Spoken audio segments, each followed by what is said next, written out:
ቴል አቪቭ አሁን ጋዛን መስላለች፣ እውነታው ግን ከዓለም ተደብቋል። ይህንን ያለው እንግሊዛዊ ፖለቲከኛ ጆርጅ ነው።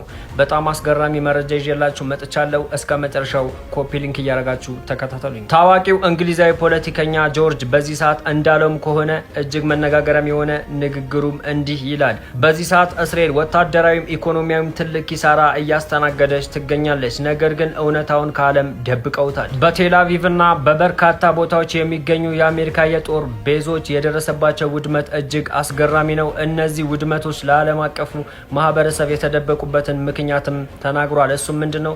ማንኛውም ውድመት በተለይ ደግሞ በቴል አቪቭ ላይ የኢራን ሚሳኤል አርፎ እርምጃ ሲወስድ ወይም ሲያጋይ ወይም ደግሞ ሲፈነዳ የሚያሳይ ተንቀሳቃሽ ምስል የለቀቀ ሰው እስከ 5 ዓመት ይፈረድበታል። በተጨማሪ ደግሞ ሲኤንኤን፣ ቢቢሲና ስካይ ኒውስ የእስራኤልን ፕሮፓጋንዳ እያራገቡ ይገኛሉ። የነሱን ውድመት ለዓለም አያሳዩም፣ ይደብቁላቸዋል ሲል ተደምጧል። በዚህኛም ምስክርነትንም እንሰጣለን። በቴል አቪቭም ሆነ በበርካታ የአሜሪካ የጦር ቤዞች ላይ የሚደርሱ ውድመቶችን መረጃ የምናገኘው ከነዛ ቻናሎች ሳይሆን ከአልጀዚራና ከበርካታ የኢራን ሚዲያዎች እንዲሁም የአረብ ሀገር ሚዲያዎች ላይ ነው።